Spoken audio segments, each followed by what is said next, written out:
कहानी है रामपुर गांव की, जहां के मर्द महिलाओं को हमेशा नीचा दिखाने की कोशिश में रहते। अरे अभी तक खाना नहीं आया। क्या मुझे एक और शादी करने की जरूरत है? नहीं जी नहीं, ऐसा मत करना, वरना मैं कहाँ जाऊंगी। खाना लेकर मैं अभी आई जी। गांव की पंचायत में भी फैसले हमेशा औरतों के खिलाफ ही रहते। मैं जो फैसला सुनाता हूँ वो भगवान की आज्ञा होती है। इस लड़के ने अपने मन से शादी करके अच्छा नहीं किया। लड़के को घर भेज दो और इसकी शादी इसकी जाति की किसी लड़के से करवा दो। लेकिन ये लड़की, इसे तो गांव के बाहर निकाल दो। नहीं नहीं जमींदार साहब, ये क्या बोल रहे हैं? ऐसा नहीं हो सकता। मेरी बेटी मासूम है, इसे अच्छे बुरे की समझ नहीं है। अरे कहाँ जाएगी ये बेचारी? कहाँ जाएगी? इतनी चिंता है तो पूरे परिवार का गांव निकाला कर देते हैं। बेचारे पूरे बसे बसाए परिवार को गांव छोड़ना पड़ता है। चाहे जो हो, अगर बेटियों को कंट्रोल नहीं कर सकते तो गांव में रहने का कोई मतलब नहीं है। यहाँ औरतों को दब कर रहना होगा। कोई भी अपने हिसाब से कुछ नहीं कर सकता। सब ईश्वर की मर्जी से ही होगा। तभी गांव का एक आदमी दौड़ा दौड़ा आता है। सरपंच साहब, जमींदार साहब, वो कालिया है ना, उसकी बेटी पढ़ने के लिए शहर जा रही है। अच्छा, ये कब हो गया? और कालिया की हिम्मत कैसे हो गई ऐसा करने की? लेकर आओ उसे और उसकी बेटी को। बस फिर क्या था, हाजिर हो जाते हैं कालिया और उसकी बेटी सरपंच के सामने। और कालिया, ये क्या सुनने में आ रहा है?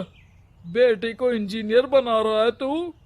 और ये बता, गांव में तो स्कूल नहीं है, फिर कहां से इतनी क्लास पास कर गई तेरी बेटी? राधा, जो कि कालिया की बेटी है, उसे लगता है कि सरपंच उसकी तारीफ कर रहे हैं। सरपंच जी, मैंने ऑनलाइन पढ़ाई की है, डिस्टेंस लर्निंग से। सभी में मैंने अच्छे नंबर पाए हैं, जिसे देखते हुए शहर की इंजीनियरिंग कॉलेज में मुझे स्कॉलरशिप मिली है। वाह जी वाह, क्या होती है ये? पहले तो ये बताओ, फिर आगे की बात करते हैं। पूरा गांव राधा की बात सुन रहा था और राधा बोलती जा रही थी। तो ऐसे मैं फ्री में एक अच्छी शिक्षा लेकर गांव में जो कुछ परेशानियां हैं, जैसे बिजली, पानी और इंटरनेट जैसी समस्याओं के लिए काम करूंगी। मैं गांव को शहर से जोड़ने के लिए पुल का निर्माण करवाने का प्रस्ताव रखूंगी। मुझे पूरी उम्मीद है कि जल्द ही हमारा गांव भी तरक्की की राह पर चल पड़ेगा। राधा की बात सुनकर सारे गांव वाले ताली बजाने लगते हैं। सरपंच को समझ नहीं आता कि वो क्या करे। चुप रह नादान लड़की। गांव के खिलाफ जाने के लिए तुझे गांव से बेदखल कर दिया जाएगा, वो भी पूरे परिवार के साथ। और हाँ, अगर ठीक से गांव में रहना चाहती है तो ये पढ़ाई लिखाई छोड़ दे। हम तेरे लिए गांव का कोई होनहार लड़का देखेंगे। तभी गांव का एक आदमी बोल पड़ता है। अरे नहीं नहीं सरपंच जी, राधा बिटिया जो बता रही है, अगर वैसा हो जाए तो हम लोगों को पैसा कमाने के लिए बाहर नहीं जाना पड़ेगा। हाँ जी, और ना ही कोसों दूर पानी के लिए भटकना पड़ेगा। हमारे बच्चे भी अच्छी पढ़ाई कर सकेंगे और आगे बढ़ेंगे, ना कि हमारी तरह खेती करते बैठेंगे। क्यों गांव वालों, राधा बिटिया का साथ देना चाहिए ना। सरपंच देखता है कि गांव राधा के साथ है तो वो चुप हो जाता है। वो घर आकर अपने सलाहकार से बात करता है, जो बहुत ही चालाक किस्म का इंसान होता है। अरे सरपंच साहब, आपको बहुत ही होशियारी से काम लेना पड़ेगा। एक बार गांव तरक्की कर गया, यहाँ के बालक पढ़ लिए तो कोई ना पूछेगा आपको। और फिर ये जो बेटा और बेटी है ना आपके, इनको भी आम लोगों की तरह ही जीवन जीना होगा। हाँ, लेकिन करे तो क्या करे? वो ना आप मुझ पर छोड़ दीजिए, बस मैं जैसा बोलूं करते जाइए। अगले रोज सुबह जब गांव वाले सोकर उठते हैं तो राधा के घर के बाहर और साथ ही वो लोग जिन्होंने राधा का सपोर्ट किया था उनके घर के आगे लाल रंग से कल आऊंगी लिखा होता है। कल आऊंगी, ये क्या होता है? अरे यह तो खून से लिखा है, लगता है कोई भूत प्रेत या चुड़ैल का साया है। चलो सरपंच जी के पास चलते हैं। सभी सरपंच के पास जाकर उसे सारी बात बताते हैं। अरे ये तो बड़ी मुश्किल की बात है। चलो, मैं एक बाबा को जानता हूँ, उन्हें बुला लेता हूँ। सरपंच बाबा को लेकर गांव के घर के बाहर जाता है। ओहो, तो ये वो चुड़ैल है जो उन लोगों को निशाना बनाते हैं जो गांव को बदलने का सपना देखते हैं। वो गांव को ऐसे ही संपन्न देखना चाहती है। वो नहीं चाहती कि कोई बाहरी यहाँ का कायाकल्प करे। क्या तुम लोगों में से किसी ने गांव को बदलने की सोच रखी है? तभी राधा की माँ रोते रोते आती है। मेरी राधा घर से गायब हो गई है। अरे कोई तो बचाओ, मेरी बच्ची कहाँ गई?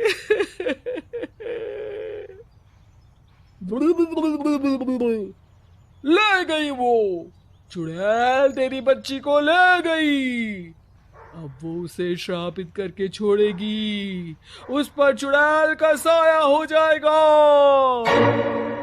तभी बुरी सी हालत में राधा भी वहां आ जाती है।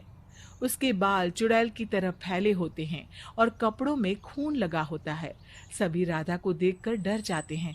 माँ, पता नहीं मुझे कौन उठा कर ले गया था। अरे दूर दूर हो जा चुड़ैल, अब हम लोग इस गांव में नहीं रुकेंगे। अरे कैसे बातें कर रहे हैं आप? कल तो आप मेरे भरोसे गांव का हुलिया बदलने, अपने बच्चों को पढ़ाने और तरक्की उन्नति की बात कर रहे थे, तो आज क्या हो गया आपको? ये फिर तुम लोगों को बहकाएगी। ये चुड़ैल गांव में आ चुकी है, ऐसे ही ये तुम्हारे घर के बच्चों को भी ले जाएगी। गांव वाले राधा को गांव से बाहर निकाल देते हैं। उसके माँ बाप रोते रहते हैं लेकिन गांव वाले नहीं मानते। मैं भी अपनी बहन के साथ गांव के बाहर रहूंगा, लेकिन वो पढ़ाई नहीं छोड़ेगी। वहीं सरपंच के घर पर सलाहकार कहता है। देखा, सांप भी मर गया और लाठी भी नहीं टूटी।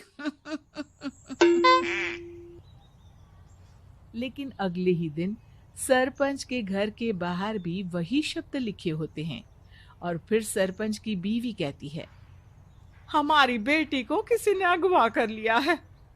तभी राधा का भाई वहां आ जाता है। अरे गांव वालों, मैंने सरपंच जी की बेटी को देखा था, वो चुड़ैल उसे उठाकर ले जा रही थी। अरे क्या मजाक कर रहे हो? नहीं नहीं सरपंच जी, आप नहीं जानते, वो चुड़ैल अब आपकी बेटी में आ जाएगी, जैसे राधा के अंदर आ गई थी। तभी सरपंच की बेटी वैसी ही हालत में वहां आती है जैसे राधा आई थी। पापा, पता नहीं कैसे मैं गायब हो गई थी। चुड़ैल, इसके अंदर भी चुड़ैल का साया है, मारो इसे। अरे नहीं नहीं, इसे भी राधा के पास गांव के बाहर ही भेज दो। अरे चुप रहो, मेरी बेटी कहीं नहीं जाएगी और चुड़ैल वुड़ैल कुछ नहीं होता है। अरे कैसे बात कर रहे हो सरपंच जी? आप तो बोल रहे थे कि आपका फैसला भगवान का ज्ञान होता है, तो अपने पर बात आई तो अब आप ऐसे बोल रहे हैं।